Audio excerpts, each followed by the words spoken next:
Diálogos con Francisco Rocha. Diálogos. Diálogos.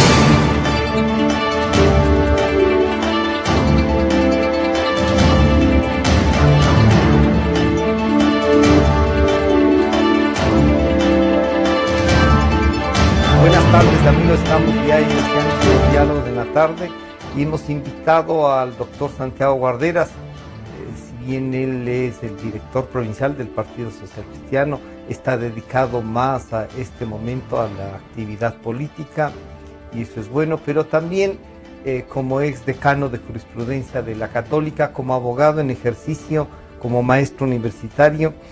Queremos ir descubriendo un poco cómo puede tener una salida el proceso iniciado en un enfrentamiento del señor presidente Correa, que se inició con el tema de los 41 millones de dólares que debitaron de las cuentas, o no se sabe bien si las debitaron o no, pero que se dijo que se había pagado en exceso y que eso sería un error de buena fe según el criterio del asesor jurídico.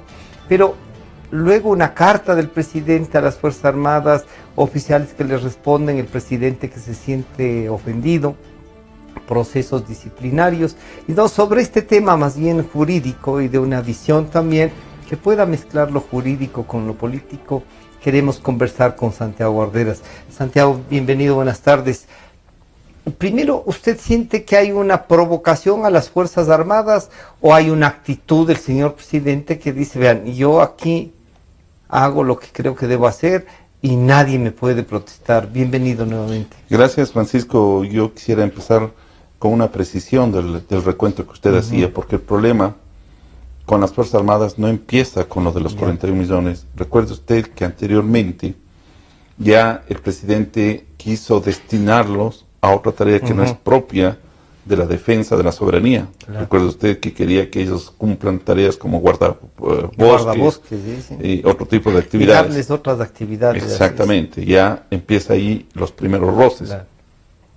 Luego, como usted muy bien señala, el tema del débito de los 41 millones. ¿Esto como fue ya un detonante más fuerte?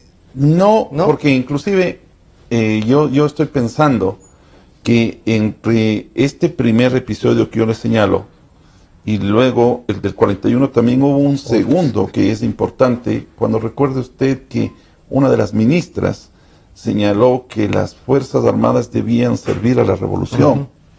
María Fernández Espinosa, en el discurso de posesión de ministra. Fíjese. Sí. Viene este proceso, luego vienen las reformas a la ley de las Fuerzas Armadas, a la seguridad social de las Fuerzas Armadas. Viene el problema de las cartas que usted señala con toda propiedad a los oficiales. Las cartas directas a todos, directas, ¿no? A los oficiales. Individualizadas. Sí. Y naturalmente este tema de que es necesario dentro de las reformas a la ley el quitar privilegios a los generales y altos oficiales e equipararlos con los de la tropa.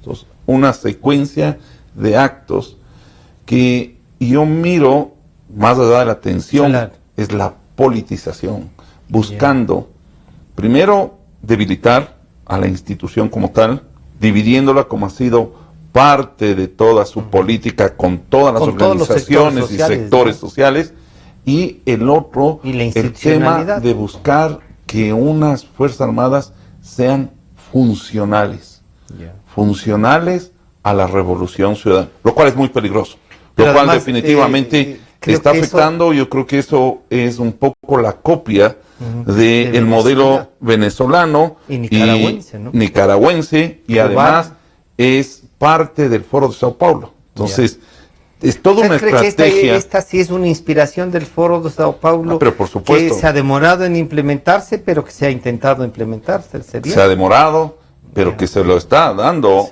pasos, porque también no hay otra lectura que uno la podría hacer perfectamente válida, en el sentido de que, dada la crisis económica que tiene el gobierno, los actos de corrupción que ya ha llegado a niveles escandalosos, también podría estarte pensando que el presidente está buscando que está provocando que reaccionen y que le digan, señor, muchas gracias, usted ha perdido nuestro respaldo, tiene que salir, y sale la víctima.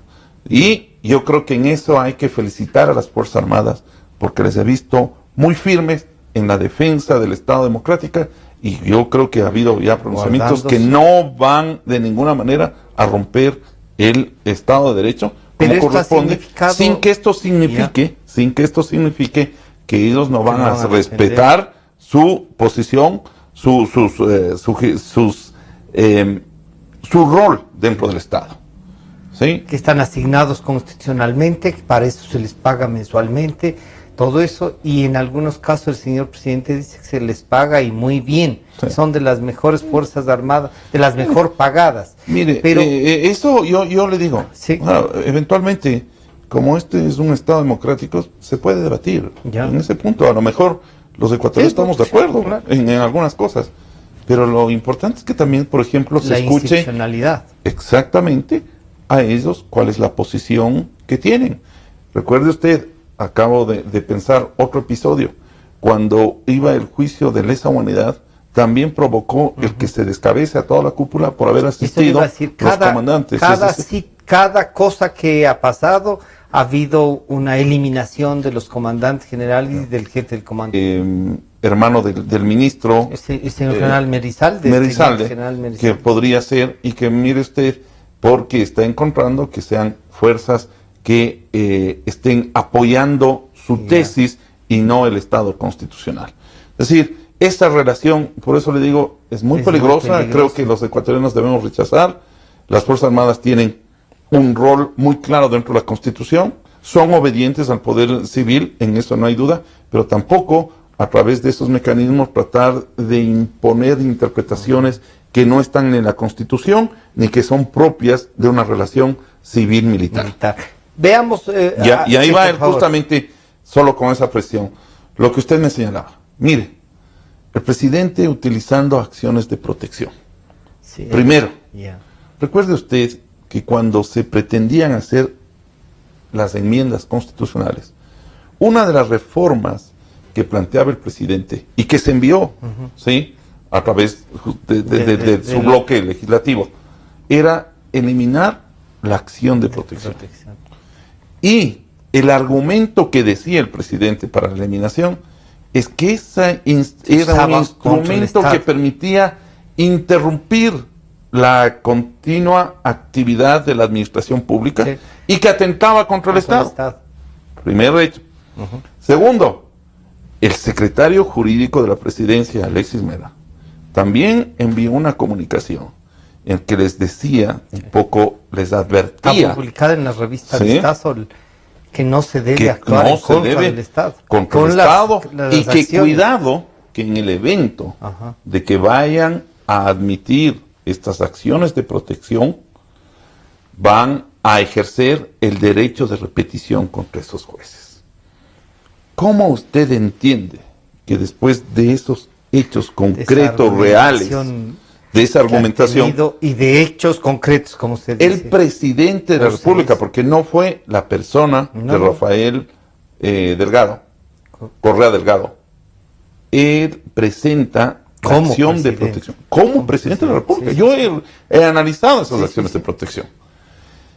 Y aquí, indudablemente, vamos un poquito antes. ¿Cuál es la idea de una acción de protección? Mire, dado que somos un Estado constitucional de derechos, ¿quién viola los derechos? El Estado, las autoridades públicas, el que ejerce el poder. Mire, no se necesita ser abogado. Entonces, frente a la posibilidad de que el Estado... Al atropello de los derechos individuales, exactamente, colectivos también. Frente a la acción del poder acción público. O omisión, ¿no es cierto? Frente al ejercicio de la potestad pública por parte del Estado, o sea, es evidente que él va a ser el que va a atropellar nuestros derechos individuales y colectivos. O sea, siempre será la acción de protección frente al Estado. ¿Se podría entender así? Exclusivamente. También hay unos derechos. Hay algunos derechos que como hemos nosotros señalado, que podrían encajar y que son de materia de debate en el caso del servidor público, por ejemplo, la seguridad jurídica o el tema del debido proceso. Son situaciones que se podrían dar, ¿no es cierto? Pero en son, este caso son las excepciones, ¿no es cierto? Presenta esta acción de protección del Estado contra el Estado, porque finalmente el Consejo de Disciplina de las Armadas es un órgano del Estado, ¿no es cierto? Porque son de las Fuerzas Armadas. Y la acción de protección, como usted lo ha señalado, fíjese usted, de defender los derechos. Mañana, por ejemplo, voy a un hospital y en el hospital no me quieren atender, están afectando mi derecho a la salud. Claro. Tengo que tener un instrumento a través del cual pueda exactamente una vía a través del cual pueda defender mi derecho, que puede ser o atropellado o amenazado de ser atropellado. ¿Ya? Entonces la acción esta de protección, que es un instrumento que se la ejerce frente al poder jurisdiccional, porque hay otro tipo de garantías, busca el que el derecho o no llegue a ser violentado, porque puede estar amenazado. Precautelar que no se haga. Precautelar, exactamente, que no se les llegue a violar. O, si ha sido violado, ha sido cesar y que se repare íntegramente ese derecho. ¿No? Bien, ¿cuál es aquí el derecho que está diciendo el presidente de la República? Ningún derecho, es una potestad. Él dice, en el artículo 147, se me reconoce como la máxima autoridad militar, la máxima autoridad militar, y por tanto, necesito que usted me ratifique, señora juez, que yo soy el superior jerárquico militar, el primer mando. Es decir, lo que está pidiendo es que en el escalafón militar, ya comandante jefe de comando tenemos, ya hay. Entonces él tiene que ser arriba, ¿no es cierto? El comandante en jefe, generalísimo, como usted quiera, como hay las constituciones. La constitución anterior decía que era el... No, decía lo mismo. Decía igual que ahora. Pero a ver, hay dos cosas. Ya. En la única constitución ecuatoriana en donde se menciona que el presidente es a su vez el jefe del... el comandante en jefe de las Fuerzas de las Armadas, porque lo que sí hay es jefe del comando conjunto. Claro. Es en la constitución del año 1967. Y hay constituciones como la venezolana, la boliviana, la paraguaya, si no me equivoco, en el cual se menciona que el presidente a su vez tiene este título. Jefe supremo, comandante en jefe. Cualquier título que le diga el título militar, que es la máxima. No, una cosa, la máxima autoridad. Militar. No, exactamente. Él sí es, dentro de las Fuerzas Armadas, la máxima autoridad civil. Claro. Porque él es el que señala, y en el mismo artículo 147 que él menciona, solo menciona el numeral 16, pero no el 17, que dice que él tendrá la potestad de determinar la política de defensa civil de las Fuerzas Armadas, y eso es correcto. A ver, es el presidente de la República. ¿Por qué es el presidente de la República? Define las políticas de la defensa. Define las políticas de la defensa. Entonces, si mañana tenemos que defendernos frente a un ataque, el que dispone quién va a repeler ese ataque es el presidente de la República. Pero por supuesto, nadie discute. ¿Cómo lo vamos a hacer? Es evidente que no lo va a hacer el presidente de la República, porque va la estrategia, exactamente, la estrategia militar técnica. ¿Quién lo hace? El comando conjunto. Entonces mañana vamos a atacar por el flanco derecho, eso lo hace ya, pues, la jerarquía militar, el comandante, porque de lo contrario no tendría sentido. Pero un poco antes de que continúe con esta explicación, que yo sí quiero que quede claro, en la primera parte fue la carta del presidente y la contestación. Sí. El presidente dice, me han faltado al respeto, y entonces antes de que usted, porque creo que hay que volver a este tema constitucional, ¿usted cree que en esa carta, cuál fue el error del presidente? Mandar una carta abierta a todos y a cada uno de sus correos, porque no es que... Individuales y privados. Exacto. Individuales y privados, no es que era público. Y le contestaron. Es como que... Y le contestaron... Exactamente. Yo diría, aceptemos que hay una o dos percepciones groseras, digamos así. Y entonces el presidente se siente golpeado y ordena a su ministro de Defensa que inicie un proceso disciplinario. Les inician el proceso disciplinario. ¿Usted ahí discrepa en que en el proceso disciplinario usted cree que debió haberse iniciado ese proceso o no? Bueno, puede iniciarse. Sí. Eso yo no discrepo. Puede ¿no? iniciarse un proceso. ¿Usted cree que es como si en mañana virtud de esa- en una universidad yo inicio, un tercero inicia un proceso disciplinario contra el profesor porque dice que le ha maltratado o maltrató. que ha habido... Ya, La acción no está prohibida. ya. La O acción sea, no está prohibida. Tiene derecho a presentar Lo eso. que tiene que hacer el Consejo y todo órgano es tramitar esa denuncia, dejar que el procedimiento siga las reglas del debido proceso, Ya. citarle, comprobar, etcétera, y emitir una resolución. Y eso se hace, se conforma el tribunal. El Consejo decide de eso Disciplina. Y no le gusta. Y no le gusta el la Consejo. decisión, no le gusta. Y Y entonces reacciona, una de esas... Y ahí va la acción de protección. Y mire, no solamente le vuelvo a repetir, no solamente el hecho de que él pide, por último, que se declare la nulidad y se vuelva A violando, tratar con, claro. a conformar un consejo para que le sancione, sino que él pide que se ratifique, fíjese usted, que él es el comandante, o la máxima autoridad militar jerárquicamente. Que se diga la razón por la que él demandó. Exacto. Ya. Entonces, ¿qué es lo que ocurre? Quiere que en sentencia digan usted tiene razón tiene derecho a Exacto. demandar. Primero, y ahí Ya. usted encuentra, y usted aquí acaba de descubrir dos cosas. Esa ratificación en el cual él pide que se le declare la máxima autoridad militar, primera jerarquía, significa modificar la Constitución. Claro, o por porque último, no consta, interpretar, ¿no es cierto? Y una juez interpretando eso. Una juez, a través de una acción de protección, interpretando. ¿Qué significa eso?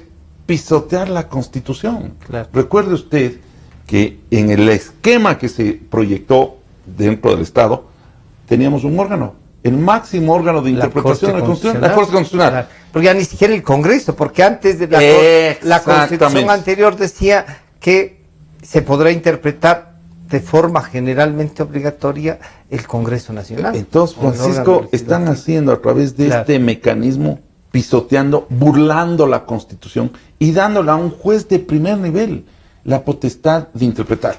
Ya. ¿Ah? Acabaron con la Corte Constitucional y interpretaron. Pero que además, el momento en que, y así fue la resolución de la jueza Ward, dice que él es la máxima autoridad, etcétera.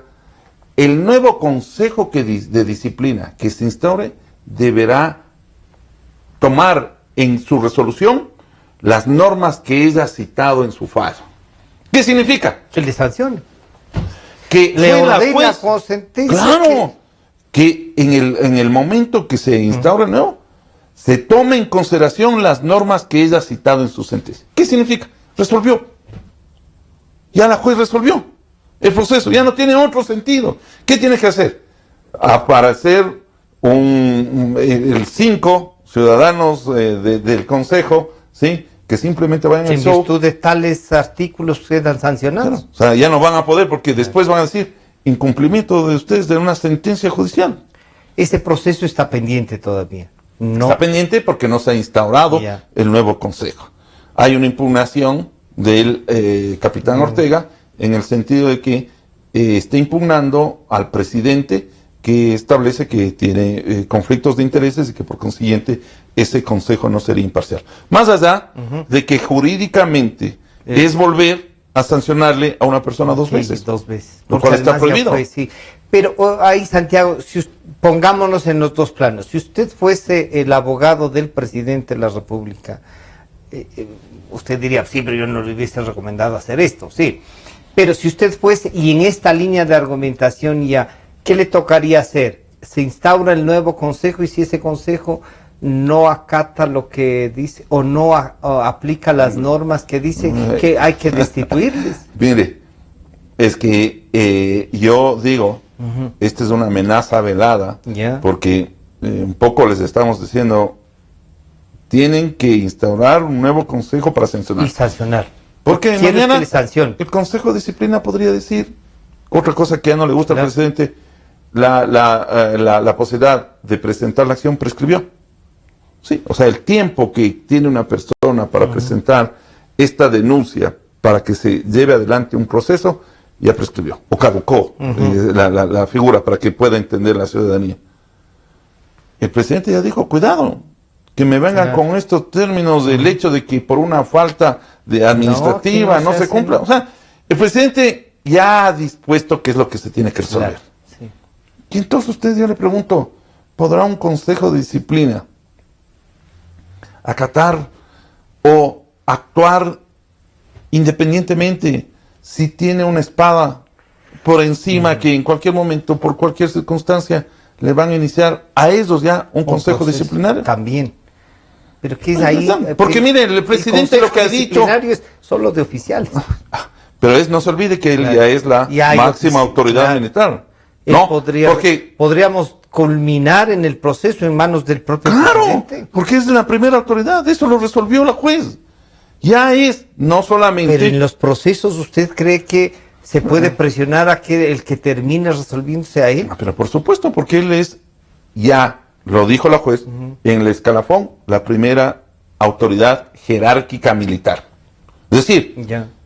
más allá de lo que dice la Constitución, si antes teníamos como primera escalón dentro del jefe escalafón del comando el conjunto. jefe del comando conjunto, Después los comandantes ahora tenemos uno generales. arriba, que es el presidente de la República, el generalísimo, Y- el jefe supremo. Ese es el resultado. Ahora, bueno, yo sí también hay que mirar las cosas también en el otro lado, ¿no?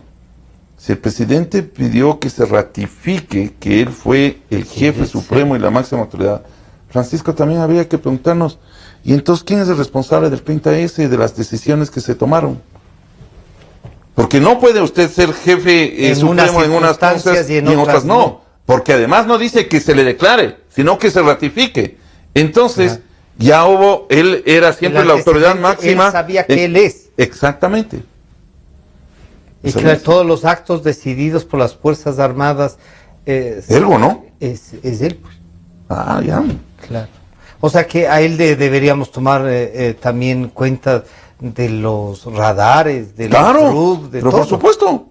Él es la máxima autoridad, no solamente civil, Claro. sino estratégico militar, y por lo tanto tiene que asumir no solamente en un campo, sino en todos los campos. Ya. Santiago, para terminar esta primera parte y irnos a un corte, no estamos por oponernos al presidente, no estamos dejando que también un joven oficial o varios oficiales respondan a un presidente en términos que no se debe responder, como él dice a veces. Ahí viene un segundo aspecto. Dice, claro, el sargento al teniente no lo puede ofender porque... Exacto. Pero ahí vamos al segundo aspecto. Ya. Ahí vamos ya al tema de fondo. Primero, si yo mando una comunicación privada, individual a Francisco, le mando una carta en que le estoy explicando por qué mi posición, es obvio que Francisco me puede responder. Si me trata mal, por supuestamente, si me trata, ya estoy, ahí sí una falta disciplinaria, ¿no? Pero si me contesta y simplemente me dice, yo no estoy de acuerdo con lo que usted me dice, por tales y tales razones. Entonces le digo, usted es obediente, no deliberante. Entonces le está diciendo, la libertad de expresión, que no la tiene el militar, no la tiene el soldado, no la tiene el oficial. ¿Ah? O sea, el responder respetuosamente, y cuando duro, le dice, no siga mintiendo. ¿Usted cree que eso es una cuestión que es una falta disciplinaria, es una grosería? Bueno, al ego de él sí. Sí. De la gente del gobierno, dije, es peligrosísimo que se deje el antecedente de que cualquier oficial, también es peligrosísimo, claro, también es peligrosísimo que un presidente mande cartas individuales y personales a todos. Por eso le digo, ya entrar al juzgamiento de la falta como tal es otra situación. Pero yo personalmente no encuentra. Los términos ahora no recuerdo, pero a mí me parece que es dura, sí, es dura, es valiente, pero yo no creo que es grosera. No le está ofendiendo al presidente, está respondiendo a unas afirmaciones de él. Y recuerda otra cosa, Francisco, es que no podemos deslindar. Cuando uno es presidente de la República, hemos dicho que él está al escrutinio de el ciudadano, y el militar también es ciudadano. O sea, ¿por qué le queremos ver al militar en una situación de disminución, de haber sido... Si se le ha reconocido el voto, si se le ha dado... Este gobierno ha reivindicado un montón de cosas que ha dicho que son de mediados del siglo pasado. Pero claro, en estos derechos de discrepar y en eso parece... Porque esta no es una orden militar. No. No es un tema... Exactamente. ¿no? Por último, si es que queremos ir al extremo, ha sido ofendido. Por último, vaya pues, inicie las acciones que corresponden por calumnia, exactamente, las civiles, pero no por una falta disciplinaria. Falta disciplinaria que además hay un órgano competente para que decida. Y que decide y no le gusta y él pide una cosa que no está prevista. Exactamente. Entonces, ¿qué es lo que significa? Que ya no solamente para que usted vea, no solamente la justicia ordinaria, la justicia electoral, la justicia constitucional está sumisa, sino que también quiere llegar hasta la justicia interna disciplinaria de las instituciones. Claro. Es decir, él es el Estado en todo. Él podría llegar entonces de aquí a un tribunal de disciplina de un colegio, de una universidad. Claro, mañana también. Sí. Por supuesto. No me gusta. Por supuesto, no me gusta. A un maestro le mandan la comunicación y el maestro, entonces empiecen también una acción disciplinaria para que le sancionen a esa maestra. Y le sancionan los del tribunal de disciplina. Así es. Estamos conversando con Santiago Guarderas, ex decano de la Facultad de Derecho, abogado en ejercicio profesional, pero además director del Partido Social Cristiano en Pichincha. Vamos también a aprovechar que está para hablar un poco de política, pero vamos a concluir el tema enseguida volvemos. En un momento regresamos con Diálogos por Democracia M y Democracia TV. Democracia. Sobre la emergencia de gas y energía que se está viviendo en la costa Caribe. Democracia. Rusia retoma críticas por retenidos en base naval de Estados Unidos. Democracia. Formulé el primer pedido histórico de perdón a las víctimas de las graves violaciones de los derechos humanos. Democracia. Solo noticias. Sentimos lo que la gente siente, amor, desamor, alegrías inmensas. Decimos lo que la gente quiere, pasión, discusión, democráticamente. Democracia, la radio de la gente. Democráticamente, la radio de la gente. Democracia, la radio de la gente. Democracia. Desde el Distrito Metropolitano de Quito, Cadena Democracia, la radio de la gente. Volvemos con Focus por Democracia M y Democracia TV.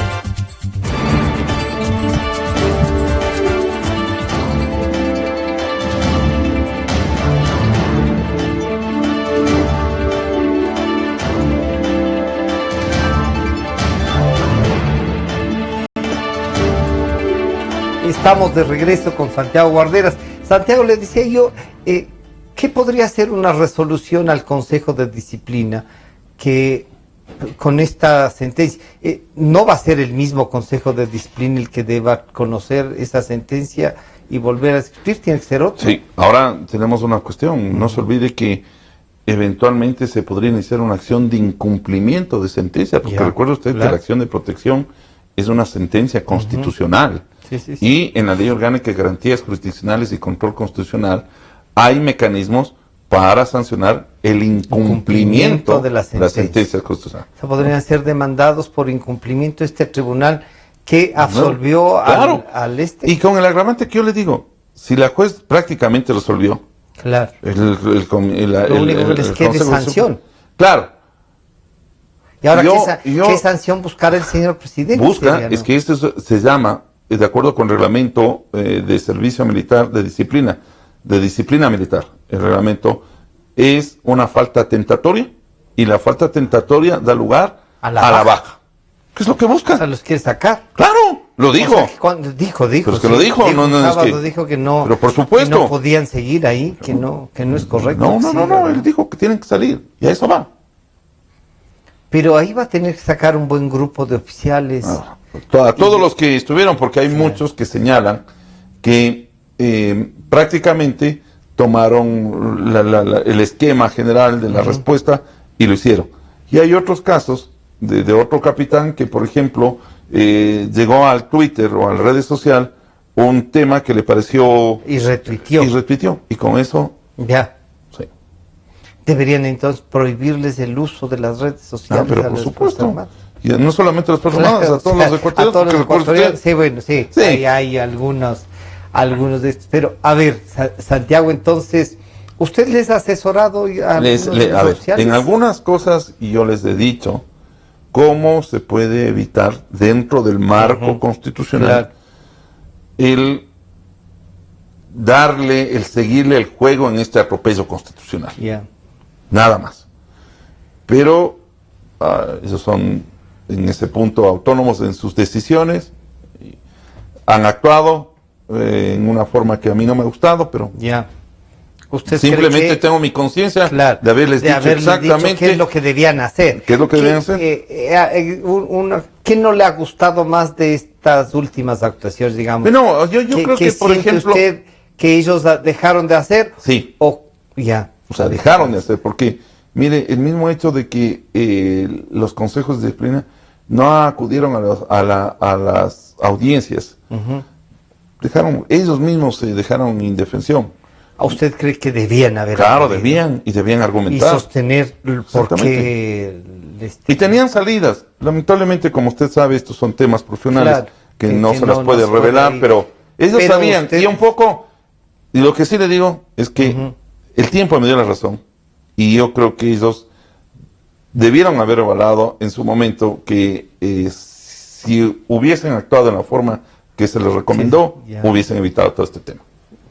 ¿Usted encuentra qué conclusión en esto? ¿Un capricho del señor presidente y que sale en un grupo de oficiales y que un próximo gobierno, usted mismo, si llega a la legislatura, les reintegre otra vez a las Fuerzas Armadas? Bueno, ¿Qué proceso encuentra usted adicional? Francisco, hay una figura que yo he mencionado, es el de las sentencias nulas, el que se declara la nulidad de las sentencias arbitrales, que ya se ha aplicado en otros países. ¿Pero eso que sería a través de la Corte Interamericana? No, interno. A través de la Corte Constitucional. Ahí vamos a ver. ¿Usted cree que la Corte Constitucional pueda vamos a ver, porque fíjese, está muy claro que el nuevo gobierno tiene que tomar medidas constitucionales inmediatas, a corto y a largo plazo. El mecanismo. Yo sí creo que no se puede de ninguna manera desestimar en su totalidad la posibilidad de que pueda existir una asamblea constituyente, que podría ser el mecanismo final. ¿A través de una nueva convocatoria? O de una consulta popular que le transforme a la asamblea en asamblea constituyente? Eso va a existir, le va a permitir ejercer algunas funciones, pero yo creo que para tener una legitimación total que permita hacer el desmontar el correísmo, que no va a ser fácil, se tendrá que llegar finalmente a una asamblea constituyente. Y naturalmente para la instalación de la asamblea constituyente es necesario la convocatoria de consulta, porque el pueblo es el que decide si se instala o no. Pero no es mejor un poco tener previsto unas reformas constitucionales, por ejemplo, una consulta que diga que damos por terminado esta Corte Constitucional, la eliminación del Consejo de Participación Ciudadana, la eliminación de algunas superintendencias. Exactamente. La consulta va a ser el primer día. Y la gente dice sí, y entonces se eliminan. El primer día va a ser cambien las cortes y cambien todo. Pero es que no es suficiente simplemente con cambiar la Corte. Por ejemplo, ahí vamos a debatir un tema que yo creo que es motivo de debate. ¿Debe existir el Consejo de Participación Ciudadana? No. Si me pregunta a mí, digo no. ¿No es cierto? Yo creo que tenemos que eliminar. Hay que volverle a dar al Congreso, a la Asamblea Nacional, instrumentos para que puedan tener la madurez suficiente de llegar a consensos y nos entreguen al país autoridades de lo mejor que tengan. Exactamente. Entonces ya eso... Y ahí vamos a debatir. ¿Puede una consulta modificar la estructura del Estado? Esas cosas que hemos venido debatiendo, libertades, derechos, procedimientos. Entonces, por eso hay que tener un calendario, una estrategia para ir desmontando a través de los mecanismos constitucionales y democráticos cómo se lo va a ir haciendo. Eso significa que hay que buscar acuerdos entonces. Y ahí vamos entrando entonces. Francisco, volvemos al de mismo los militares, volvemos a un tema de que hay que llegar a acuerdos políticos, más allá de los candidatos presidenciales. Exactamente, Francisco, ese es el tema, es el norte de la unidad, más allá de nombres. Aquí se trata de rescatar al país o dejarlo en el continuismo. Yo, mire, decía en varios medios de comunicación, el correísmo se puede presentar de la cara, de cualquiera de las tres caras que están. Correa, todos Moreno, tienen la misma Blas. cara. Es un solo modelo. Yo recuerdo que el presidente Correa criticaba a Piñeiros porque decía, no entienden lo que es el socialismo del bienestar. Él lo llama de eso, ¿no? De la felicidad, yo diría. La década ganada de todos los... La década de la felicidad, diría usted. Sí, la felicidad, porque todos los que han llevado el dinero están ahora felices, están ¿no? Felices. Ya. Encontraron por fin la felicidad, diría usted. Absoluta, ¿no? Ya. Y entonces esa es la felicidad que no quieren dejarla. ¿Sí? Ya. Y el otro es la posibilidad que tenemos de hacer este cambio radical, profundo, de lo que ha significado el correísmo. Y ahí es necesario que todos nos unamos en función del Ecuador, en función de la bandera, el tricolor, amarillo, azul y rojo, más allá de regiones, más allá de partidos, más allá de ideologías. Porque mire, si nos vamos a sentar y decir, no, es que yo creo en el estatismo. Bueno, entonces, yo a veces escucho, como obviamente respeto las posiciones, pero el hecho de que, por ejemplo, no debemos suscribir tratados que significan la soberanía. Bueno, ¿y cómo vamos a cambiar las cosas? ¿Cómo vamos a cambiar? El otro día, el economista Pozo decía, mire, necesitamos reconstruir la economía.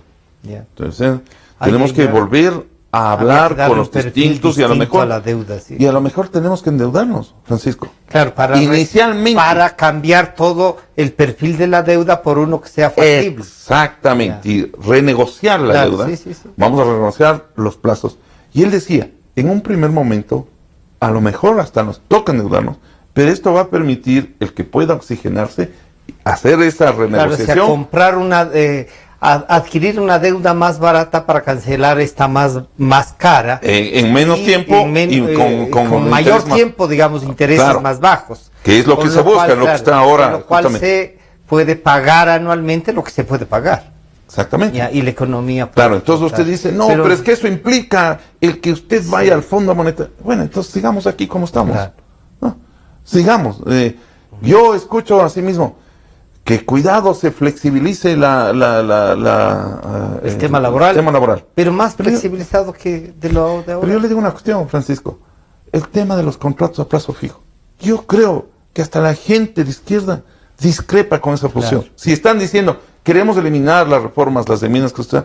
Ahí está un tema. Y pregunto a los ciudadanos, ¿cuántos han sido despedidos o no han encontrado trabajo por este cambio que, si usted lo quiere ver desde el punto de vista ideológico, es una flexibilización? Claro, suena bonito que usted sea contratado por tiempo indefinido y no por un plazo.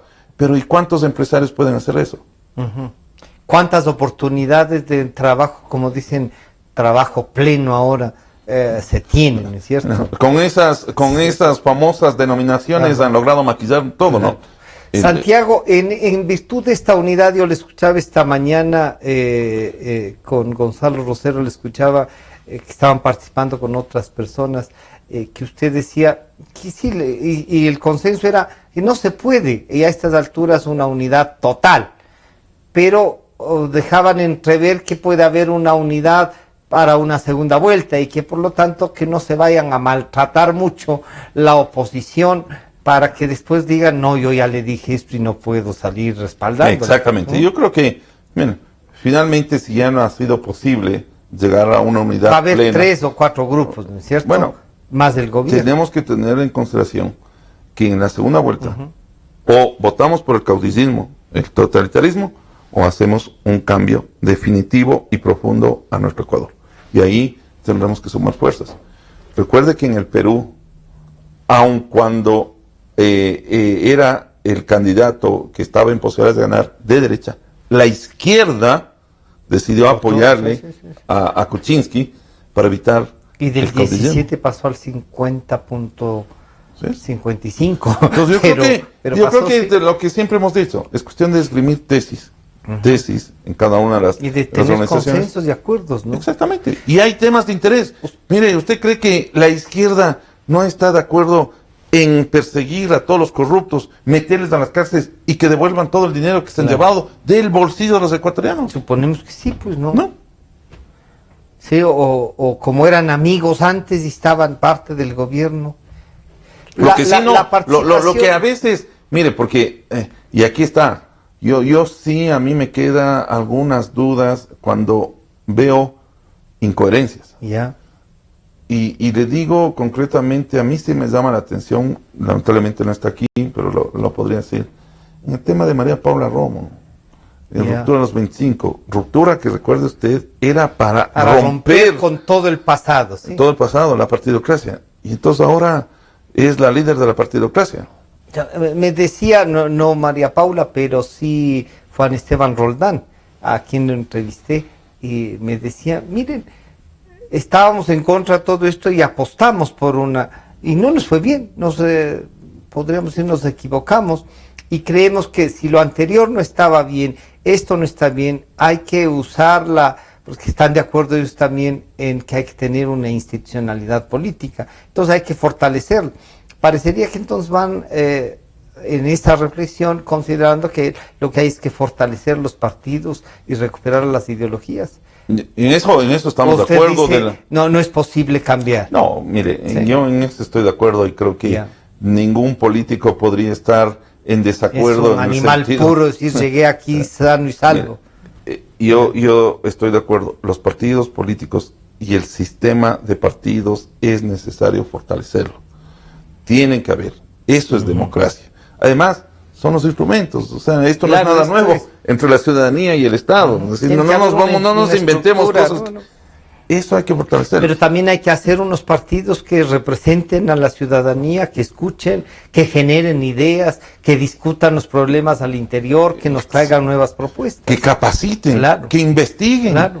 Francisco, el problema es que no tenemos, lo que tenemos es máquinas política. Electorales. Y tenemos ciudadanos que solamente piensan en coyuntura. Mire, Francisco, yo le digo con mucha pena, pero con mucha claridad, que hay todavía ciudadanos que solamente entienden que la política es cuando son las elecciones.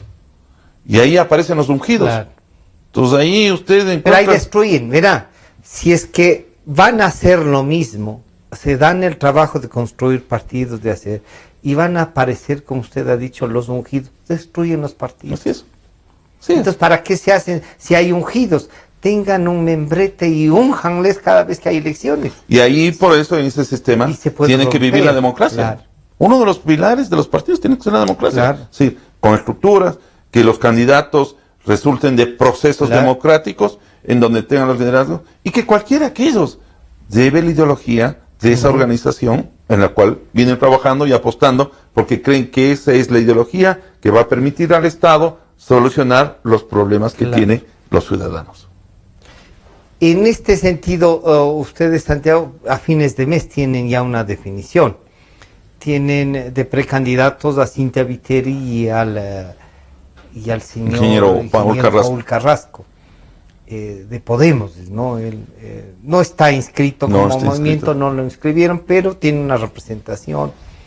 ¿Usted cree que hay la posibilidad, César Montúfar ha dicho que la concertación respalda a Cintia Viteri, ustedes es la precandidata de ustedes, ¿están ahí Madera de Guerrero y Socialcristianos o esa es una sola representación? No, el tema es que Madero es el movimiento local. De Guayas, y por consiguiente están en alianza con el Partido Social Cristiano. Pero ¿cómo van a votar entonces? ¿Tiene usted una idea del mecanismo de cómo se va a resolver? El tema es que en la unidad se había planteado el hecho de que las fuerzas iban a decidir quién es en base a encuestas. ¿Ya?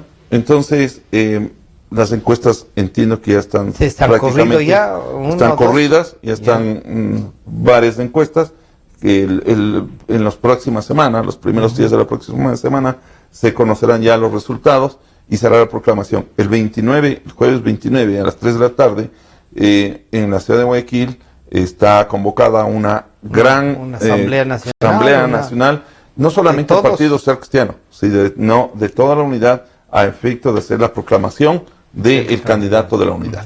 ¿Y el binomio quién va a escoger? ¿La unidad también? Ese es otro tema muy importante, porque quien resulte ser electo candidato, hombre o mujer, a la presidencia, él tiene la potestad de presentar su binomio. Documento, ¿no? Hay un documento pero firmado. Alguien podría vetarte lo que dice. El derecho a veto nada más. Pero eso, obviamente, claro, si es que no estamos de acuerdo, tendrá la candidata que la potestad de presentar otro nuevo. Para que digan, por este sí. Pero además eso tiene sentido, ¿no? Tiene sentido, porque no puede la unidad imponerle a su presidente una persona de tanta confianza, no solamente de confianza, sino que va a permitir distribuir la administración del Estado. Porque, recuerde usted, en eso es muy importante, el presidente le dará algunas áreas que son necesarias en que el vicepresidente, por razón de su formación, puede apoyarle mucho al presidente. Una de las cosas en Quito se siente, y se habla mucho, de que por primera vez, tanto en la tienda del señor Guillermo Lasso como en el de la unidad, y también en el acuerdo por el cambio, hay una necesidad, en unos casos, de un binomio de Guayaquil, y en los otros que sea un binomio de Quito, que tenga determinadas características. Hay el sentimiento de ausencia de liderazgo en Pichincha y en Quito, Santiago. Usted, que ha estado recorriendo los cantones, ¿ha sentido eso? Definitivamente. ¿Sí? ¿Han dicho? Definitivamente. Inclusive usted vea que de la mayoría de candidatos, todos son de la costa, excepto si llega a hacerlo María Paula o el general Moncayo, sería representando la sierra. Y sin embargo ellos no logran captar toda la sierra, es decir, ni siquiera la representación de Quito. Exactamente, ¿no? Entonces yo creo que en eso ha faltado la promoción de líderes, no solamente la promoción, sino el hecho de que haya ciudadanos que estén... han anulado la votación. Por supuesto. ¿Sí? Mire, el mismo hecho de que el presidente sea el que va a decidir si es Moreno o Glass. Claro. Ahí no importa que Lenín Moreno ha estado 4 años de edad, lo importante es quién la designa. Y él mismo, porque se jugó hasta el último la carta de la famosa ¿Se la Rafael. Puede jugar todavía? Pero ni siquiera, bueno, en el caso del colectivo ya no. Pero la Corte Constitucional está abierta la puerta. Está abierta la puerta. Santiago, si entonces van a terminar. El tema de la legislatura de los asambleístas, en el tema de los asambleístas nacionales, han habido posiciones políticas, yo digo así son las posiciones políticas. ¿Ustedes como Pichincha van a llevar también algún nombre le han propuesto a la directiva nacional que proponga en la unidad algún nombre para la lista nacional ante este ejercicio? No, estamos justamente en ese proceso. ¿Ya? Hemos estado esperando por el hecho de la designación, se define el tema del candidato a la presidencia, porque es necesario conocer cómo se va a estructurar las fuerzas para luego ir pensando en las otras situaciones. Pero sí hay ya un criterio de cómo debería actuarse, y yo creo que lo que más se ha trabajado es en los procedimientos, y luego se verá la parte de los Aquí en Pichincha usted es el director provincial del Partido Social Cristiano, y para nadie es desconocido de que no solo por su formación y todo eso, sino que encabezará una lista a asambleístas y eso. He conversado con algunos dirigentes de su partido y me han dicho y han hecho además conocer de varios cantones de la directiva provincial, que han hecho conocer que usted debería ser. ¿Usted va a luchar, va a pelear por eso? Evidentemente, yo creo que todos los que estamos en la política tenemos aspiraciones, pero yo siempre he mencionado, todo esto se gana con trabajo, con esfuerzo, y lo que único que espera siempre la gente es reciprocidad, ¿no? Claro. Yo debo decir, porque me parece que es un logro que yo le he hecho prácticamente de un partido que estuvo desapercibido, si es que usted quiere utilizar. Que estaban ahí dispersos en algunos casos, en otros se habían ido. Exactamente. ¿No es cierto? Hay algunos los que ha reconstituido. los he reconstituido y algunos que han sido más generosos, que he revivido un partido que estaba muerto. Ya. Y eso entonces le va a dar un sentido. ¿El Partido Social Cristiano se animaría desde Pichincha en sugerir un nombre a doña Cintia si ella es la electa para binomio? No creo. Lo que sí podríamos es colaborar. Entiendo que Cintia Viteri, exactamente. Creo que Cintia tiene pensado que su binomio sea de Quito y que sea hombre. Naturalmente, en esa búsqueda podríamos sugerir, recomendar, pero obviamente será la candidata la que decida. Eso será más, digamos, como un tema interno de diálogo. Así es. Diálogo interno. Definitivamente. Santiago, no quisiéramos en el hecho de que la directiva de Pichincha presenta, hace público, yo creo que eso no conviene. Podría afectar. ¿Ve que la unidad puede tener dificultades hasta finales de mes? ¿Podrán irse alguno de ahí? Sí. ¿Sí cree que sí? ¿Usted cree que yo creo que en política, mientras las cosas no se hayan sellado, puede suceder. Siempre es posible, ¿no? Siempre es posible. Hay situaciones en que ya al último las cosas no funcionan. Pero es preferible entonces llegar hasta el fin de mes ya pulido todo eso, para que en la campaña no salgan sorpresas. No, definitivamente. Todo usted sí siente que todavía falta consolidar la unidad. Nosotros, por ejemplo, al señor Lasso se le ve que avanza y va consolidando con otra metodología. Él no es con movimientos políticos, en algunos casos es con líderes provinciales. Yo digo, primero el general Moncayo, doña Paula ya en la unidad, la idea. Primero no está cerrado, porque hay la posibilidad todavía de que se pueden ingresar en eso.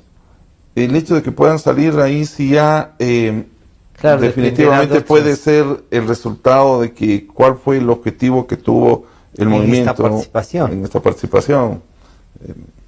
Yo ahí no me atrevería a decir ya todo está sellado, todo está pulido. Me parece que eso sería... Pero es un buen ejercicio de reconocer que la democracia tiene estos bemoles que pueden generar problemas, ¿no? Es parte. Y parte de la democracia es aprender a sortearlos y avanzar. Exactamente. Siempre cuando usted tiene el criterio, cuál es el norte, qué es lo que busca para el país, creo que eso puede superar. ¿Está trabajando usted como Partido Social Cristiano en un paquete de leyes, estén o no, lleguen para decirle esto es el paquete de leyes que hay que reformar ya? Por supuesto. Estas son que hay que suspenderlas con tal cosa.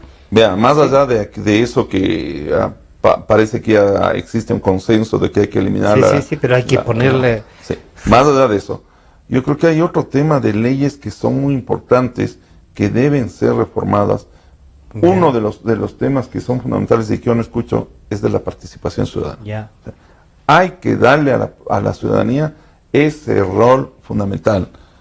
Mire, cuando usted tiene grupos que están en desacuerdo con políticas, hay que darles, es decir, eso de la silla vacía, hay que hacerle funcionar. Hay que darle un mecanismo para que funcione. Pero también hay que motivar a la ciudadanía que participe. Ya poco a poco se ha dado cuenta que tiene un rol importante. Pero que no sea simplemente el ir a protestar, hacer plantones, sino vaya con propuestas y diga cuáles son las razones. Muy bien, Santiago, muchas gracias por los dos temas. Hemos estado conversando con Santiago Guarderas, el director del Partido Social Cristiano, pero le invitamos esencialmente para hacer un análisis del proceso de esta confrontación que sentimos entre el presidente de la República y las Fuerzas Armadas. Sobre todo una de las, yo diría, de las ramas como la Marina, con quien realmente tiene dificultades de este momento. Nos estamos encontrando para el día de mañana. Tenemos una propuesta de dos jóvenes del centro del país que comienzan a pensar en política y veremos qué es lo que nos trae y a quién van a respaldar. Muchas gracias, Santiago. Hasta mañana. Este programa está a la disposición de ustedes a partir de las 3 de la tarde. Gracias a nuestros radioescuchas de la 920. Hasta mañana.